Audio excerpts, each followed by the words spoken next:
Hello everyone, I'm Councillor Colleen Gates, Mayor of Hobsons Bay, and today I'm joined by Myly Nguyen, who is our 2020 Citizen of the Year. Thank you very much, Myly, for joining me today. Thanks, Colleen. How are you? I think is probably the first good question to start with. How are you feeling? How are you doing? Oh, hi. Yeah, I'm actually okay today. But before we start, maybe I just would like to acknowledge the traditional owners of the people of the Kulin Nation that I'm living and speaking to you today. And as we share the knowledge in community environment, may we also pay respect to elders, both past and present. And as this is their knowledge and experience hold the key to the success of future generations. So I'm quite happy actually today to have an opportunity to talk to you and to the people at the Hobsons Bay. Thank you, and thank you very much as well for acknowledging the First Peoples. That's very much appreciated. We're obviously living in very difficult times at the moment. It's been a bit of a roller coaster and a whirlwind so far in 2020. How's coronavirus and the pandemic affecting you, your family, your friends and your community? We are living in the challenging and uncertain times here. Nearly every country across the globe struggling to reduce the spread of COVID-19. And with the limits of health, societal and economic consequences, this great impact for us here in Victoria, the full impact on individual, family, community, work, and its intersection is huge and not yet clear. So I'm working in the higher education sector, and same as many universities across the country, we are frantically working on strategy to deal with billions of revenue shortfalls from the loss of international students' fees. My daughter, she in pharmaceutical industry, although this being a value industry at the current times of coronavirus health crisis, but she's still facing tough challenges to conduct her business activity. Like she has many of clinical trial, she needs to testing, but have to be put on hold. And because with the development of the coronavirus rather than other medicine, my son is in hospitality industry, is also facing its biggest challenging with job loss. So same with my neighbors, friends, those one with young children. Especially I saw my neighbor with young children, they not fully understand the physical distancing and self-isolation, and it's really tough for them. Then the organization which I involve or volunteer work with, like the cultural group or faith groups, the impact in various ways, the cancellation of worship services, funerals, weddings, the closure of the Sunday school. Yet every single member of each household has to adjust his or her way in order of the life in order to cope. And I expect that situation will continue to get worse in 2021 and many years to come. Yeah. I'm aware you've been spending many hours volunteering your time, helping some of our vulnerable community members and different members of the community. So tell me a little bit about what you've been doing, and I wonder where you find time to sleep, but you're an incredibly busy person. Oh, I think the part of my life, I've been involved with a cultural group and faith groups. And I think, like I said, when I received the City of the Year, Citizenship of the Year award, volunteer is a part of my life. And so I don't think this is actually extra work. And I just delighted to able to do it. And especially with now, I focus more in Hobsons Bay.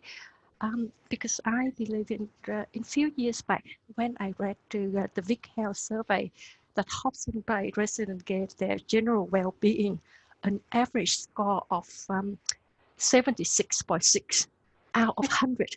So Yep. compared with the Victoria is an average of 77.3, which means we are very much satisfied with Hobsons Bay where we're living. And so I believe that, like resident in Hobsons Bay really, really, like living and focus in the life of the city where they're living. So I wonder, like the satisfaction is still in this level, that level is still the same during this crisis.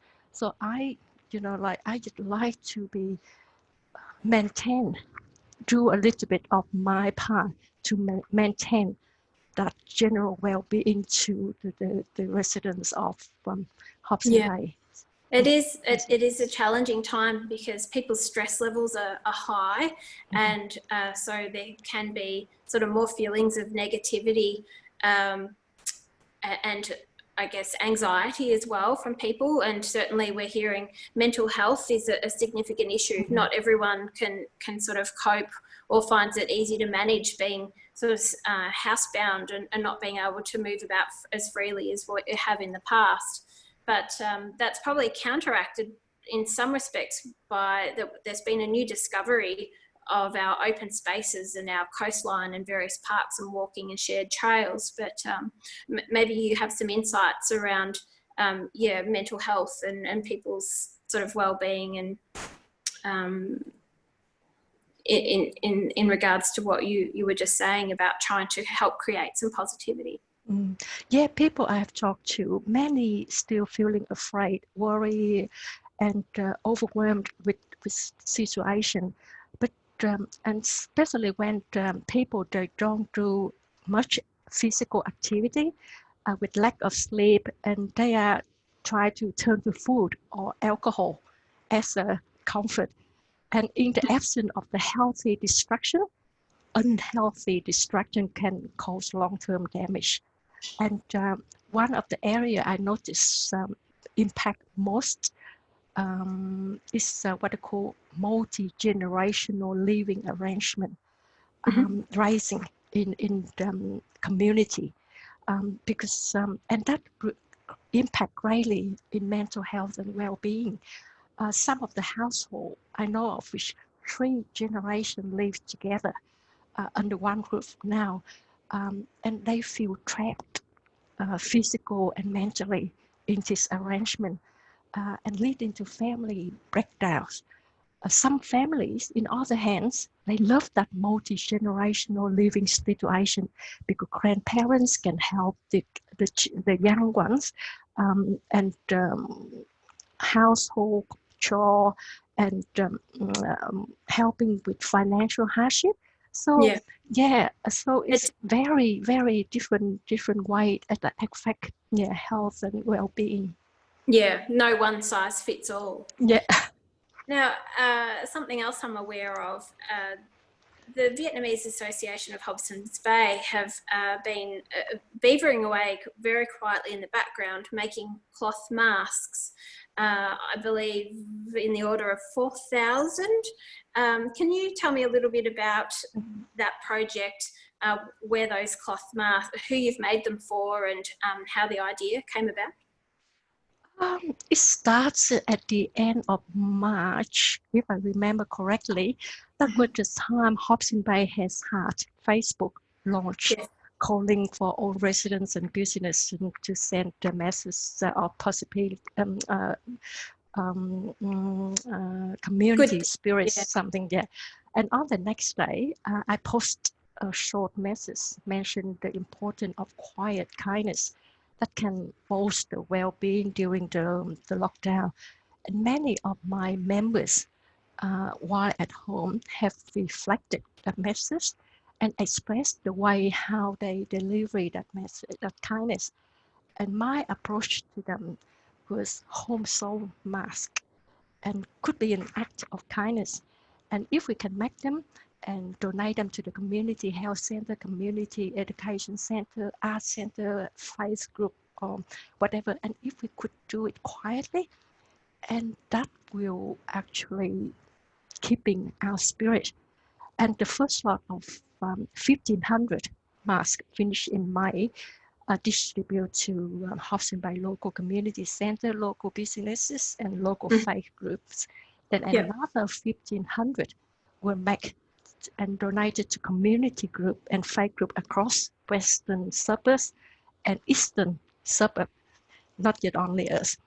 Then in early June, when my mom, 87 years old, she living in North Melbourne, the public housing, she experienced the immediate hard lockdown. It was terrifying for her and for us too. When they're living independently in those facilities, they have very little or no assistance with activities of daily living or medical care or nursing care like aged care center. So those hard lockdown caused so much confusion and fear for them. And I'm here hopelessly, don't know what to do to help them.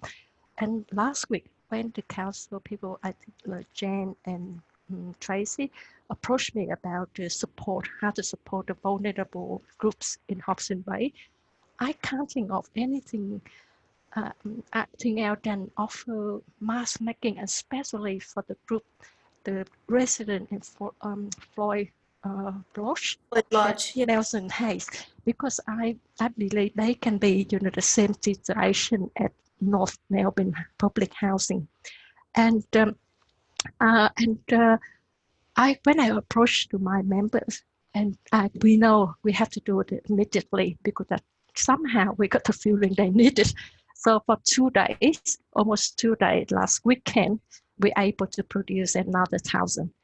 And they are now available for free at the 2 public housing.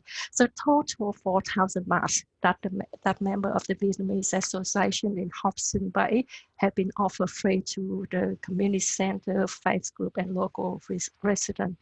And I believe that's just one of the thousand of acts of the kindness I know there's so many acts of kindness out there, and we just a tiny bit. And I have no words to describe how amazed and grateful I am for the dedication and support from the members. And without them, I could not achieve this project and to share that generously to the community. It's a privilege for me to lead an organization that strong sense of community and good heart. Yeah. I just think the work that you guys have done is absolutely incredible. I didn't know about the personal background of where that came from, so that's really interesting as well. I too was horrified when I saw on the news what happened with North Melbourne and Flemington. So amazing, Myly. I think just to wrap up, given we are probably short on time, what other message would you like to share, or would you have for other people in the community that you would like to share with people? The coronavirus outbreak is changing our lives, including our relationships with others, people in families, communities, our homes, our workplace. Many of us have lost some or all of our normal ways of seeing others due to social distancing and try to keep each other safe. Many of us are being thrown into much closer contact in such a very tight environment than usual. And that can be very stressful. And it may be worrying, frightening, or even unbearable. So many of us, I believe, found ourselves spending far more time than we used to. So the whole thing just changed, and the changes in our relationship, I think, is probably the hardest thing to cope. I remember when I did the business management course 10, 20 years ago, according to Darwin's Origin of Species, it is not the most intellectual of species that survives. It is not the strongest that survives, but the species that survives is the one that is able best to adapt and adjust to the changing environment. So when things uncertain like that, we did have to adjust, and adjust to change can be challenging. So to me, the message out there during this time, young or old, perhaps worth trying to be extra patient and understanding. Yeah, both of each other and to ourselves. Maybe create a new routine. Be flexible when it's come to finding your new routine. Social distancing does not mean social disconnecting. Develop a new way of communication plan, so that can enable us to connect to each other, to family and to friends. Stay informed, but not stay alarmed. Last but not least, I think maybe be gentle and be kind to yourself. Give yourself a space and time to grieve, to celebrate, and feel every emotion in between. So during this challenge time, make sure you look after yourself before you look after somebody else, and be safe and be well. Thank you very much. Very wise words, and I'll be taking on some of that advice myself. Thank you very much for your time today, Myly. It's been much appreciated by myself, and I'm sure by the people who will have the opportunity to listen to this conversation. Thank you. Thank you. Right. Bye for now.